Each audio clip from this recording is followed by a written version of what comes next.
Welcome to the Fort Des Moines Museum and Education Center. We're glad to have you here for our sixth and final Athene Speaker Series of 2023. I'm joined here today by Erick Nganyange, I didn't say it right, Nganyange, who is the creator and host of the Iowa Civil Rights History Podcast, which is what we're going to delve into today. So Erick, welcome. Thank you for being here with us. Thank you for having me. Thank you guys for being here. So first question, I want you to tell us a little bit about the podcast, and we're going to start broad because we might have some folks in the audience who aren't sure what podcasts are. So tell us what podcasting is, and then we'll talk about your podcast specifically. Oh, wow. I don't think I ever thought about what podcast is. I think the simplest way to think about podcasts is just like the way you think about Netflix. It's a streaming service, but it's audio. It's not a video, right? So I think that's probably, put it the simplest way to explain.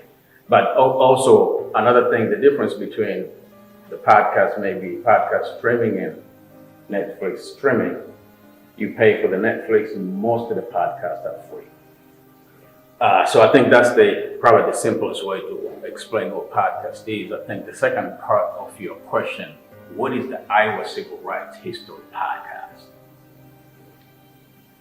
I think when people ask me that question, the place I usually go first is the introduction of my podcast, right? Iowa Civil Rights History Podcast basically is the podcast that tells stories about the contributions Iowans in the state of Iowa has made to advance the civil rights movement in the state of Iowa. And some of those impacts affect the whole country.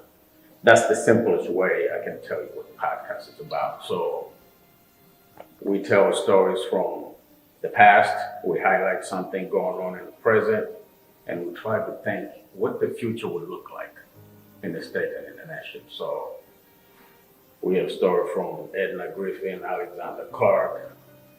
I have some of the story I'm not going to tell you guys what it is I'm going to get into. It's coming up here. There's supposed to be certain people I need to get a hold of it.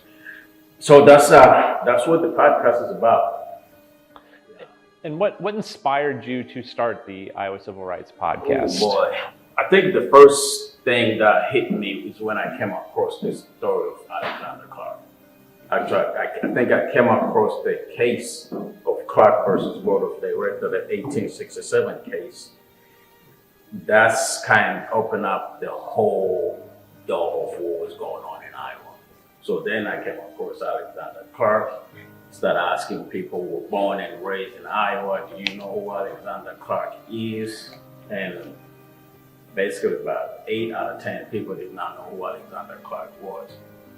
And I was talking to a friend of mine, I'm asking him, I'm going like, why nobody's talking about this story?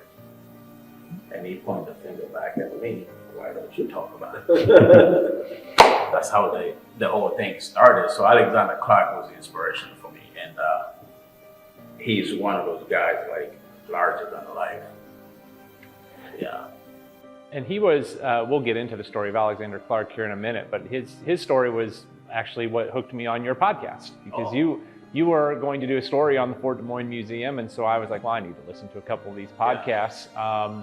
And listened to the Clark story and listened about the Jordan House and became a subscriber because there were, as you say, so many of these stories that even as a nearly lifelong Iowan and a history buff, I had never heard and didn't know anything about either. Yeah, and he's one of those guys. I have two different people, shout out to Ken Cecil and Don Clark. I have two different episodes of one person, and I have a feeling I'm going to have a couple more. There's a lot more about his life, his family legacy, and we don't know much about his wife, and that's another place that I want to hit on Alexandar Clark. So yeah, he's one of my heroes, I guess. So how do you find the stories about the individuals that you highlight on the podcast? Where do they come from? So there's a couple different ways I usually get to the story. I'm a reader, so I can be reading something, I can be reading newspaper, and it can be just one line about something and just spark interest on me, and I'll start searching for that. That's one way Second thing is when I have guests like you on the podcast, you might be talking about completely different subject. We might have a conversation on. You might say something that I did not know existed. You might mention a name, somebody did something I did not know anything like that. So I'm going back and start researching that story. Then the next thing is, who is the best can tell the story? Because sometimes you will have a story and a couple different people are talking about it, right? Like the Clark versus Board of Director case. It's about 3, 4, 5 people know about the case. Everybody can explain the case, but there's certain people are just gifted on telling stories. Then I'll get in touch with them, and then I'll start reading and watching everything they ever done. And after that, we get to the podcast. That's the easiest part, to sit down and talk to people. Then the hard part for me is usually to edit the episode, because I might have 2 hours conversation with somebody. I mean, some of my episodes, I sat down with people for 4 hours. As long as the guests can keep going and they want to talk, we're gonna keep going. So then how do you turn the 4 hours into maybe 2, 3, 45 minutes? Because our attention span is a little bit like, once you get to that 45 minutes, I'm podcast junkie, so I can listen to podcasts for 3 hours. But most of the people, 45 is enough. So then I gotta concise every small pieces and make that piece is now more for so I'm turning the conversation into storytelling. So I'm taking myself out of the conversation as much as possible and let the guests do all the talk. My rule is usually 80-20 rule I use, that I let the guests talk 80% of the time, I do 20, 15, or 10. So that usually what takes me the longest to do that. But I mean, to cycle back to your question, it's usually those 2 things, and sometimes people will tell me like, hey, you know, so and so. You'll be amazed how many times people email me like, hey, do you know about this? And some of the stories I've never heard before. So then I gotta kind of go down the rabbit hole and start chasing that story around. So that's kind of the way it usually happens most of the time. So if you guys thinking about certain stories, shoot me an email. I will get on it, and I'll give you a credit. So you mentioned that a lot of people who are from Iowa, who are native to this place, don't know a lot of these stories. You are not native to Iowa, so what draws you to telling Iowa's stories? I'm a history junkie by nature. I've always been in love with history. And I think, I don't know about you guys, there's something about history for me. It humbles me, and also it makes me feel a little bit ashamed. Because I'll look back and study what people have done with the little they had. And then I'm looking at myself, I'm like, wow, what am I doing? What is my job? What is my contribution to it? So I think you can put me anywhere in the world. I think I'll find history interesting. I don't care where I'm at. Now, one of those individuals who, you know, is that example, who started with very little and made quite a bit of his life, is Alexandar Clark. So can you give us, who may not be subscribed to the podcast yet or know his story, can you give us the not 45-minute version of his life story? Because it is a very remarkable story. Yeah, how do I summarize Alexandar Clark? Well, let me put it this way. He was a historian. Most of the historians say arguably he was the second most influential black man in the history of the United States in the 19th century, right next up to Frederick Douglass. He was a lawyer, he was a businessman, very smart guy. But I also think Alexandar Clark had some privilege in the 19th century most black men did not have. First, he was born in 1826, so if you know, slavery was rampant at that time, but he was born free, and his parents were born free. So that kind of separated him even from Frederick Douglass. He was very smart. He had so many connections, and he had money. So right there, it just put him at completely different space than most black men in the country at that time. He born February 25th, 1826 in Washington County, Pennsylvania. And then he moved to Cincinnati, Ohio, I think it was 1839, to live with his uncle, George Griffin. I think some of the historians think that's where he learned the barbering trade before he moved to Bloomington, Iowa, modern day Muscatine, in 1842. He came to Muscatine, he was just 16 years old. Started doing, I think, selling vegetables, selling timber, opened up a barber shop. From that point moving on, he was very, very successful. 1848, he's meeting his future wife, Catherine. I'm trying not to get to that 45. It's hard. 1848, he's meeting his wife, Catherine, in Iowa City, because Alexandar Clark was going to Iowa City quite a bit. That's where everything was going on for the state of Iowa. How did they meet? I don't know, and most historians don't know that. I'm curious to find out how can Catherine meet with Alexandar Clark, even in Iowa City, because Alexandar Clark was very powerful, was very influential. He was walking in certain doors most black people were not walking in the 19th century. How did him and his wife met? Through those connections. Anyway, they got married in 1848, from 1849 all the way through 1856. Catherine is having 5 children. 2 of them passed away immediately after birth. The second child and the third. And historians also don't know what happened to those 2 kids, why they passed away, but back then we know childbirth was normal. I mean, people having 10 kids, lose 5 was almost daily news. So she had this, and that's another portion of the story I really want to find out. For you ladies here, or even for us guys, losing a child is very, very painful. This woman, she lost her kids back to back. 1851, she gave a birth, lost that one.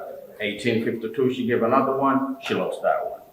Then 1854, Susan Clark is born. The one on the case that we know about. Then 1856, I believe, Alexandar Clark Jr. is born. But anyway, I can get it rabbit hole with Alexandar Clark's story forever. So Alexandar Clark, at that point, when his wife is giving a birth, he's accumulating wealth. Real estate, timber, you name it. I think there was one point they say he had about $10,000 worth of real estate in 1800. Today it's probably going to be millions. Some of the interesting story about him for me, in 1873, he get appointed by President Grant to be an ambassador in Haiti, and he turned that position down. And I'm like, why this guy turned the position down? And I realized his reason was like the position was not paid enough. He was making so much money in Muscatine, and he said, I can't do that. So he turned that position down. 1878, his house, and I skipped the 1867, the case, I'll come back. In 1878, his house burned down on fire. Some people say it was arson.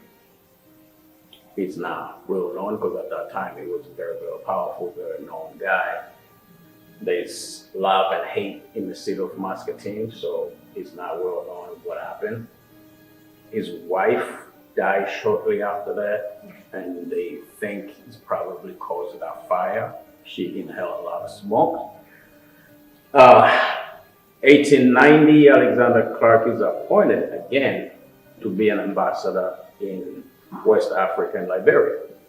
And he died shortly after that in 1891 with very high fever. I think it was probably malaria. So I'm going to go back a little bit on 1867 when he decided to send his child on a white-only school. Because if you look at Alexandar Clark's life, education was very, very important for his grandparents, his parents, and himself. And they had a problem in the Muscatine school district. They had segregated schools, and the black school was not that good. So he wanted his kids and all black kids in the state of Iowa to have better education. And the black school was not doing that. So he said, well, we're going to send my kid to the white school. And he did that, of course. The kid got turned down. And he sued the school district in 1867. He won that case at the school district level.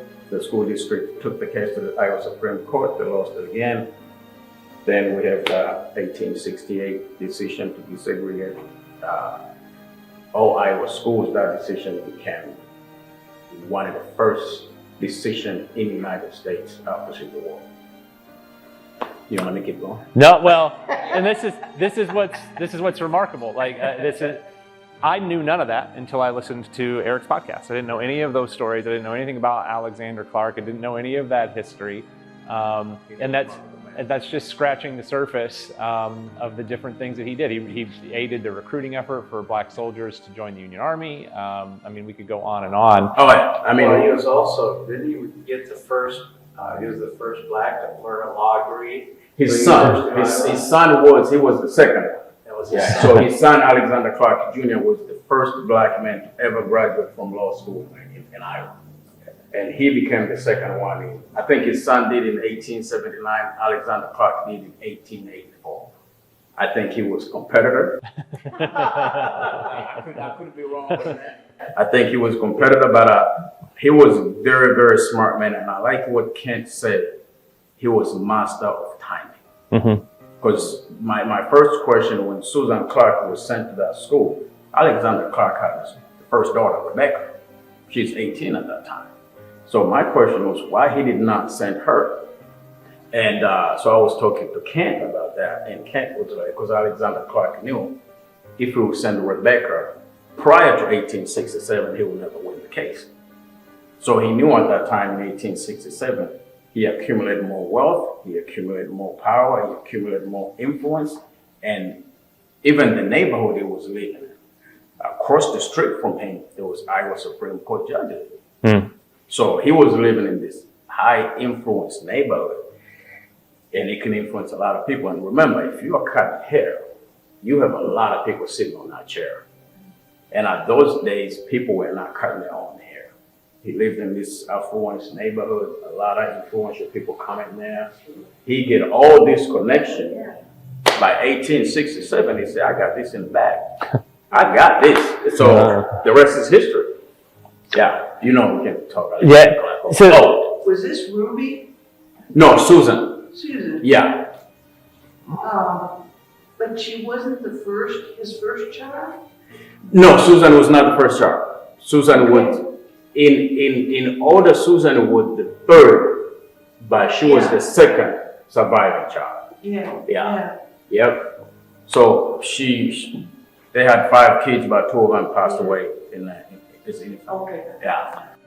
you've also highlighted a couple individuals who have direct connections to Fort Des Moines. One of them recently was Edna Griffin, and you were able to interview Edna's son, Stanley. Can you just tell us a little bit about what you learned from that interview about Edna Griffin? So Edna Griffin was one of them, also master of timing. I talked to Edna Griffin's son, and I was, there's two two things I wanted to know. I wanted to know how the kids felt about their mother and who Edna Griffin was. Because most of the time we are thinking about it, it can be any civil rights leader. It can be Dr. King, it can be Malcolm X. We really don't think so much about their children, how much they feel. Because Edna Griffin was mother of 3 kids. She was wife of a doctor. And she was on the street a lot to do what she was doing, to push things forward. But for her doing that, she also needs time home with the children. And I was curious to know how the kids are feeling about it. And which I kind of knew what the answer would be. So Stanley told me a story, and it's funny because he's in his mid-50s probably. He told me about this story. He had to play, I think he was playing cello at school. And there was one time he had to play, and his mom was the partner for him. She didn't show up. And he still remember those incidents in high school that mom did not show up. And so the funny story is, it's like when mom got home, it was just like another day. And Stan was like, Mom, what happened? Well, and I think this is what's interesting about both the medium of podcasts and your podcast in particular is, if you're not familiar with the Edna Griffin story, Edna joins the WACs in World War II. We are not 100% certain whether Edna trained at Fort Des Moines or not. And in fact, I listened with bated breath to that episode to see if Stanley knew, and Stanley wasn't sure either. But then moved to Des Moines after the war and was turned away, did not receive service at Katz's drugstore, and took those cases to the Iowa Supreme Court, which segregation was already illegal in the state, but it was not being enforced. And so this is her case is what ultimately ended or started the enforcement of non-segregation cases. But to hear Stanley talk about her, he's talking about his mom. And I think that's what's interesting about that episode. Oh yeah. And that's why I did not want to lean too much on a drug cuts store case of 1948. I kind of want to know what the kids feeling about the activists of their mom. And they wanted the same thing all other children wanted. It's like, hey, we want mom to be home. But it's a sacrifice you gotta pay for to do what you do. So, yeah. You also recently interviewed William Morris, who is the grandson of James, or J.B. Morris. He was one of the black officers who trained here in 1917 and was commissioned and served in World War I. So what stories do you remember from that episode that really stand out? So I have actually another episode coming up with Mr. Morris about, that one is going to be exclusive about J.B. Morris. So I'm not going to talk too much about that. But one thing, so I wanted to know about, with everything that was going on in the country with the black man, why did they feel like to fight for the country that was not fighting for them? That's because, and he talked to his father and grandfather who were in the military almost all their lives. So I asked him that question. I'm like, why did this man want to fight for the country that did not fight for them? And his answer was, I talked to almost, because he wrote the chapter on the book Outside in defense of the nation. That was chapter 5, but I remember, right? So he talked to a lot of people, and he said, I talked to almost all these people, Eric, and they all told me the same thing. They say, we are fighting for what America could be, not what the America that existed at that moment. And I was like, that's powerful. That's wisdom. I don't think I have that. That, hey, I know I'm getting prosecuted, I'm getting lynched, Jim Crow all over the place. How do I fight to say, oh, this country is protecting me? But these men did that. So I thought that was very interesting, but I think you guys are gonna like the story of J.D. Morris himself, coming up, I was more interested in black media at that moment, even today. So he was the owner of the Bystander for, gosh, I don't know how Over 50 years. Yeah. So his life story is remarkable, and you hear that from his grandson. It doesn't get no better than that. So we've talked a little bit about Alexandar Clark, who is obviously one of your favorites, and a couple folks related to Fort Des Moines, but are there any other episodes or individuals that stand out? If someone was going to go home today and download a couple episodes, are there ones that you would direct them towards? Ooh. Well, It's like picking among your children. they're all my favorites. So the good thing about the podcast is like it's the story I'm interested in and the guest that is willing to tell the story. You get that magic, it's going somewhere. But if I have to direct you to an episode, oh my goodness, I don't know, because everybody got a different interest. This is where I remind you that I was on an episode. Go listen to 40 more episodes, me and Jeff. Go start there, and then you can go somewhere. But I don't think I have favorite, but I'll tell you what. Out of all the episodes, there was only one episode I was nervous. I'd never been nervous to interview a guest. But when I sat down with Roxanne Conlon, I don't know if you guys know her. Oh, yes. Oh boy, I don't know. The first 10 minutes of that episode, if you listen, you can't tell, but I was nervous because I read the book of her before I sat down and talked to her about her life. So the book called Unstoppable, 9 Lives of Roxanne Conlon. She went through so much, it's almost like the story of David and Goliath. And she was dead. And when I'm sitting down like, oh man, I better be careful about the question I'm asking this lady. I might get smacked upside the head. So that's the only episode I was nervous about. My favorite, all of them are my favorite because they're all different in their own ways. So, but start with Fort Des Moines.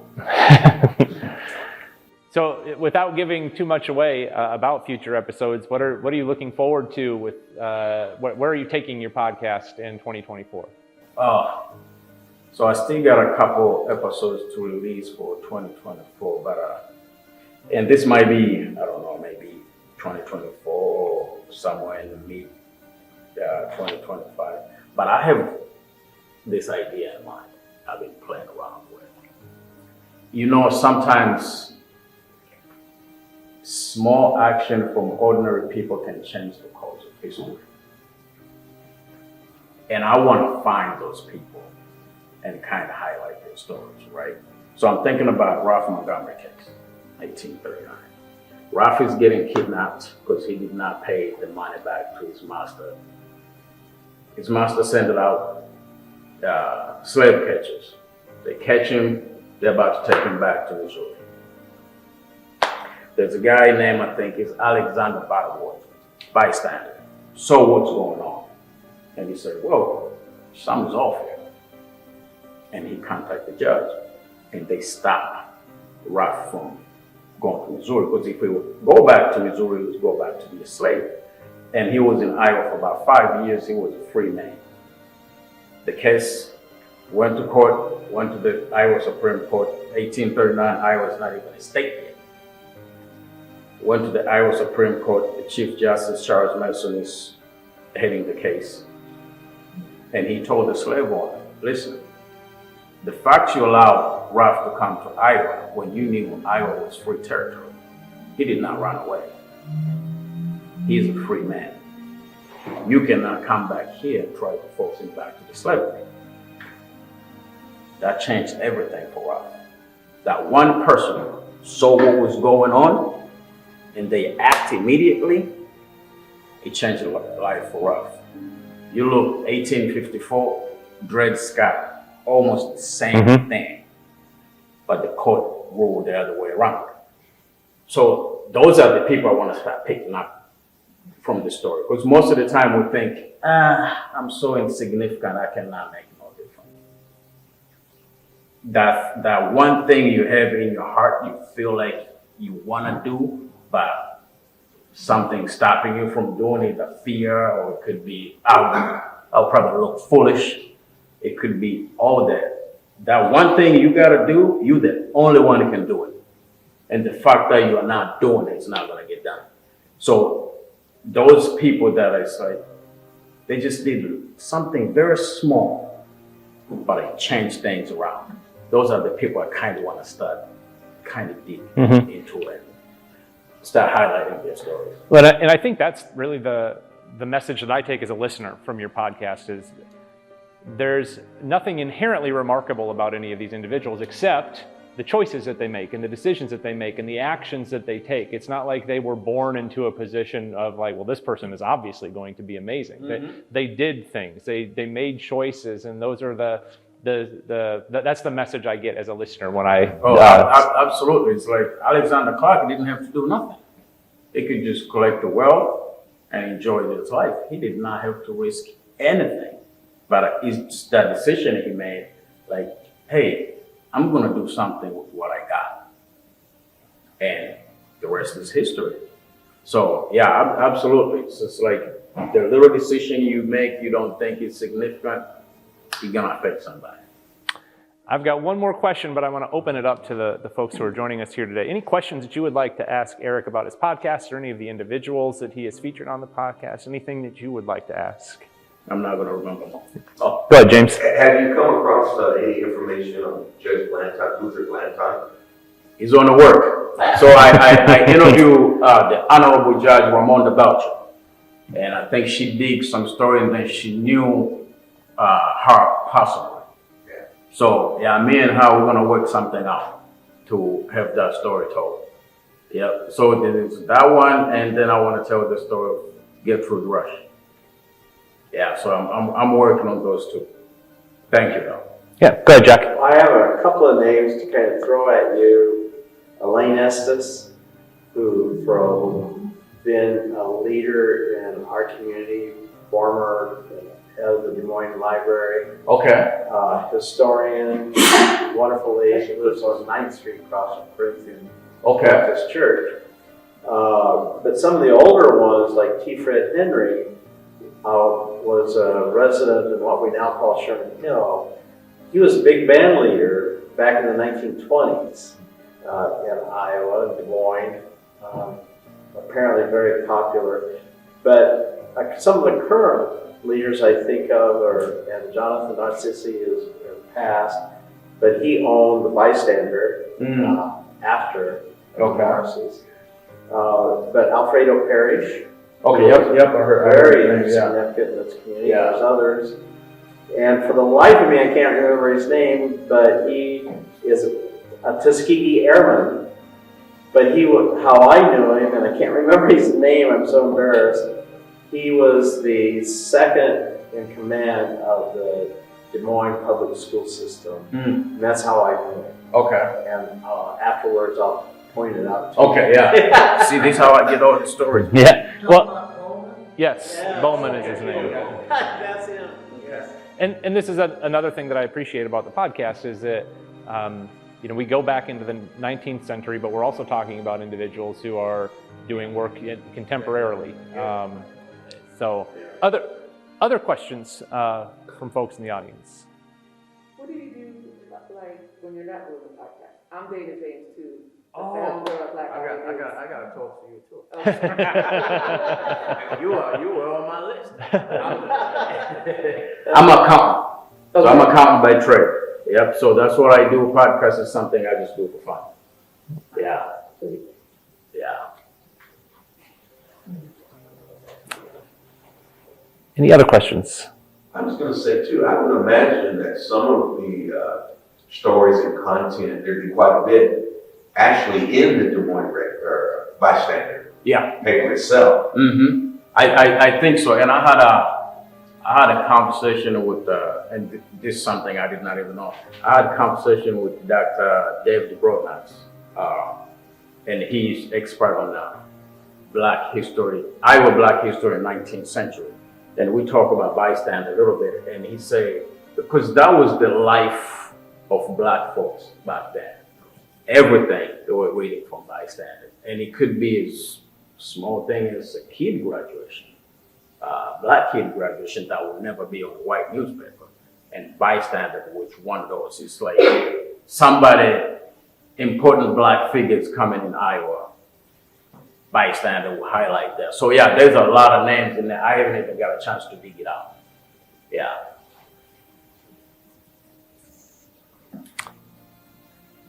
When you mentioned that Alexander, the father, did he not graduate from law school until 1884? Yes. And he died in 1891? Yes. 7 years later? Yeah. Why did he wait so long? To go to law school? Yeah. I don't even, yeah, he was busy making money, that's one. And He didn't need a law degree, sounds like. no, he did not, because there's not a record. And Don, you probably did this, you might be able to help. There's no record that he practiced law. So that's why I'm thinking, was that competition thing? It's like his son went there and he graduated. It's like, oh no, you're not going to be the only one. Yeah. And then it's like, I can do it too. So you can tell he was sharp, very smart guy. So, but I don't think there's any record that he practiced law at all. I didn't think so. It's- Yeah. He was inspired by his son. I think it Rob, that way rather than competition. It could be. Yeah, there you go. It could be inspiration. You know, Yeah. me and Argo. Go ahead, Jack. I've not been in the house in Muscatine, but I know that they're very proud of the Clark House in Muscatine, Iowa. It's still there. It probably is the second one after the first one burnt down, I'm Yeah. guessing. But have you had a chance to go there and talk to Yes. the So curator? yeah. So Kent Sisso is the guy who owned the house Yes. right now. So yeah, he's the one of the guy also I have on my podcast. I think. Like I said, yeah. Good. Yep. Yeah. He been owning that house I think for 40 years now. It's been a long time, I know that. He knows me, but I Yeah. haven't seen him for years. Yep. Yeah. I got a chance to go to Muscatine, tour the town, see where Alexandar Clark lived, to the school and the whole 9 yards. And he's trying to preserve the house, correct? Because he's ready to move on and Oh, move yeah. out and find a different place to live. So there's preservation efforts underway to try and make sure that house stays Yeah, in the yeah, community. and then there's up and down those stairs, and Ken Sisso is getting up there on age, so I think he's slowly getting tired of doing all that and doing the maintenance. Yeah. So, yeah, I think there's a huge effort to do that. Yeah. Well, my final question is simply, if folks want to find your podcast, what's the best way to find it and download episodes? Oh man, you can find on Google, Apple Podcasts, Spotify, Amazon. I'm all over the place. What do we look for? So I have the flyers in the back there. Just put it in Iowa Civil Rights History Podcast. Yep. And we'll work with Jack to put perhaps a link in the description when we post the video to YouTube, Okay. so anyone who's Yeah. watching the interview on YouTube can click that link and find them. Yeah. If you type it in Iowa Civil Rights History Podcast, that will be the only podcast that will pop up. Yeah. Yeah. Well, Erick, thank you very much for joining us today. Thank you guys for coming out. I appreciate it. Yes, and thank you all for joining us for our sixth and final Athene Speaker Series here in 2023. As per usual, we will post the video on our YouTube channel, so you can go back and watch this or any of the other interviews that we have done. You're welcome to tour the museum. The museum is open today until 4 o'clock, so if you'd like to learn the story of Fort Des Moines Museum and the individuals who served here, we would love to have you.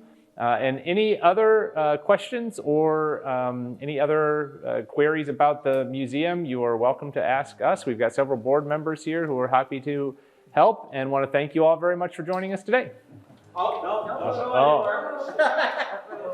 Since this is possibly our last time with Jeff, I hope not, but Jeff has retired from the board, so we're presenting him with a certificate of appreciation. Dennis, come Oh. up here. Board member. Leave your coffee cup there though, Dennis. Let me get out the way. I'm not a board member. Oh, you're fine. You're fine. We might. There we go. Get one.